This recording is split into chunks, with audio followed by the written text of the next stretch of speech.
29일 화요일 하나님의 말씀은 잠언 31장 1절부터 9절 말씀입니다. 르무엘 왕이 말씀한 바 곧 그의 어머니가 그를 훈계한 잠언이라. 내 아들아 내가 무엇을 말하랴. 내 태에서 난 아들아 내가 무엇을 말하랴. 소원대로 얻은 아들아 내가 무엇을 말하랴. 내 힘을 여자들에게 쓰지 말며 왕들을 멸망시키는 일을 행하지 말지어다. 르무엘아 포도주를 마시는 것이 왕들에게 마땅하지 아니하고 왕들에게 마땅하지 아니하며 독주를 찾는 것이 주권자들에게 마땅하지 않도다. 술을 마시다가 법을 잊어버리고 모든 곤고한 자들의 송사를 굽게 할까 두려우니라. 독주는 죽게 된 자에게 포도주는 마음에 근심하는 자에게 줄지어다. 그는 마시고 자기의 빈궁한 것을 잊어버리겠고 다시 자기의 고통을 기억하지 아니하리라. 너는 말 못하는 자와 모든 고독한 자의 송사를 위하여 입을 열지니라. 너는 입을 열어 공의로 재판하여 곤고한 자와 궁핍한 자를 신원할지니라. 아멘. 하나님께서는 우리를 세상의 빛과 소금이라 말씀하시며 왕같은 제사장으로 부르셨습니다. 아담과 하와가 에덴 동산에서 할 일은 하나님의 뜻을 따라 하나님께서 주신 동산을 잘 다스리는 것이었습니다. 세상은 누가 다스리느냐에 따라 달라집니다. 과거 일제강점기 시절 우리는 일본의 통치하에 있었습니다. 주권을 빼앗김이 얼마나 비참한 것인지를 뼈저리게 깨달았습니다. 군사 독재 정권 시절은 어떠하였습니까? 무고한 젊은이들이 피를 흘렸고 그들의 가족들에게는 평생의 한으로 남게 되었습니다. 가정도 마찬가지입니다. 누가 다스리느냐에 따라 자녀들의 얼굴 표정이 달라집니다. 하나님께서는 우주 만물을 다스리시는 왕이십니다. 그리고 성도들을 통하여 하나님의 통치를 실현하십니다. 우리를 통하여 하나님의 통치가 이루어지느냐 아니면 사단의 통치가 이루어지느냐에 따라 세상도 달라집니다. 오늘 본문은 통치자에 대한 잠언입니다. 단순히 한 나라의 왕만이 들어야 할 말씀이 아닙니다. 왜냐하면 우리 모두가 왕 같은 제사장으로 살아가기 때문입니다. 그러므로 오늘 말씀을 통해 내 삶의 영역에서 어떻게 살아가야 할지를 묵상해 보기를 원합니다. 2절에서 4절은 왕이 하지 말아야 할 것을 이야기합니다. 내 힘을 여자들에게 쓰지 말며 포도주나 독주를 마시지 말라고 말씀합니다. 이러한 일들은 왕들을 멸망시키는 일입니다. 왜냐하면 법을 잊어버리고 곤고한 자들의 송사를 굽게 할 수 있기 때문입니다. 하나님께서 왕을 세우신 이유는 하나님의 공의와 정의로 이 땅을 다스리기 위함입니다.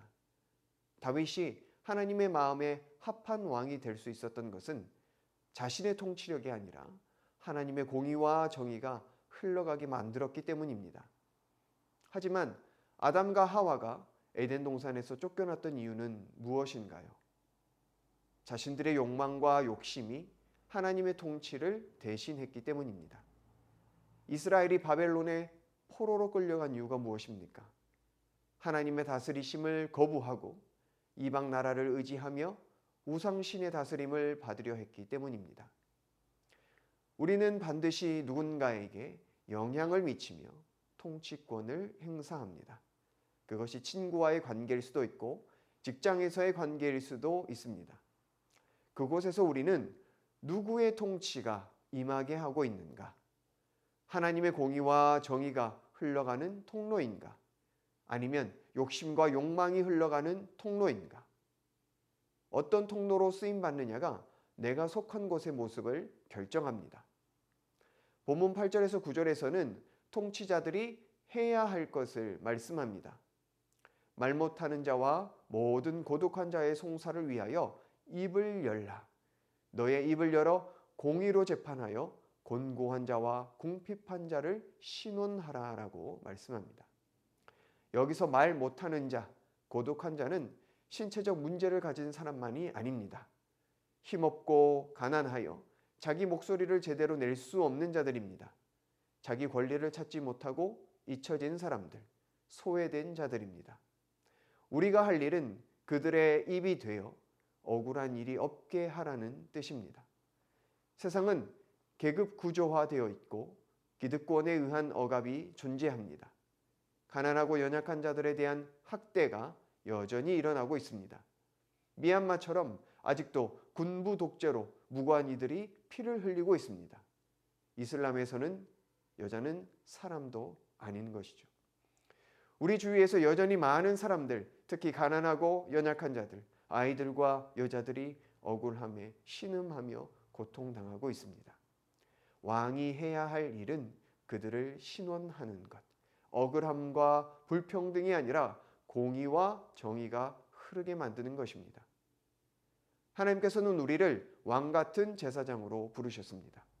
우리는 가정에서 이웃들과 관계나 공동체 속에서 왕 같은 제사장입니다. 내가 속한 곳에서 하나님의 뜻으로 다스리라는 명령을 받았습니다. 그렇다면 우리는 하나님의 공의와 정의에 얼마나 목말라 하고 있는가? 이 세상은 힘있고 빽 있는 사람들만이 살만한 세상인가? 아니면 가난하고 힘없는 사람들도 웃을 수 있는 세상인가? 나를 통하여 이 세상이 어떻게 변화되기를 원하는가? 나를 통하여 우리 가정이 어떻게 변화되기를 원하는가? 혹시 나를 통하여 공의가 굽어지고 있지는 않는지 돌아보기를 원합니다. 하나님께서는 이 땅의 구분 판결을 미워하십니다. 가난하고 궁핍한 자들의 억울함을 그대로 내버려 두는 걸 원치 않으십니다. 우리를 통해 하나님의 공의와 정의가 실현되기를 원하십니다. 곤고한 자와 궁핍한 자들을 신원하길 원하십니다. 아이들 위해 군림하는 것이 아니라 아이들을 섬기는 자들, 가난하고 연약한 사람들의 입이 되어주는 삶, 이것이 왕 같은 제사장으로 살아가야 할 우리의 모습입니다. 오늘 하루 우리의 삶 속에서 공의와 정의를 흘려보내야 할 곳은 어디인지를 깊이 깨닫는 이 시간이 되기를 축복합니다. 우리 말씀 의지하여 함께 기도하겠습니다. 이 땅에 하나님의 공의와 정의가 넘쳐나게 하여 주옵소서. 가난하고 소외된 자들을 외면하지 않고 그들의 형편을 살피고 그들의 입이 되어주는 우리의 삶이 되게 하옵소서. 오늘 하루도 하나님의 공의와 정의를 흘려보내는 통로가 되게 하여 주옵소서. 주여 함께 외치고 말씀 생각하며 기도하겠습니다. 주여.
계속해서 나라와 민족을 위해서 기도하겠습니다. 변이 바이러스로부터 이 나라를 지켜주시고 다시 확산되는 감염세가 꺾일 수 있게 하여 주옵소서. 북한 땅과 미얀마 땅에 참된 자유가 임하게 하여 주옵소서. 변이 바이러스로 고통받는 인도와 영국 땅에도 긍휼을 베풀어 주옵소서. 이 시간 주여 함께 외치고 나라와 민족과 열방을 위해서 함께 기도하겠습니다. 주여.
위해서 기도하겠습니다. 온라인 예배 가운데서도 하나님의 충만한 은혜를 경험하는 우리 모든 예배가 되어지게 하여 주시옵소서. 코로나로 인하여 두려워하는 마음들 가운데 평안을 주시고 이 고난의 시기를 통하여 믿음의 뿌리를 깊이 내릴 수 있는 모든 성도들 되게 하여 주옵소서. 이 시간 교회와 성도들을 위해서 함께 주여 외치고 기도하겠습니다. 주여.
마지막으로 선교사님과 환우들을 위해서 기도하겠습니다.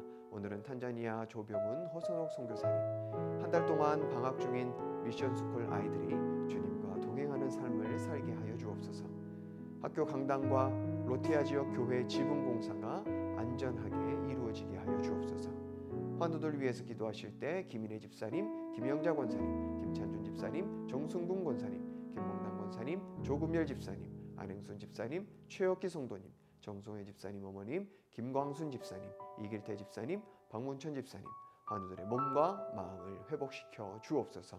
이 시간 주여 함께 외치고 선교사님과 환우들 위해서 기도한 후에 개인 기도하겠습니다. 주여.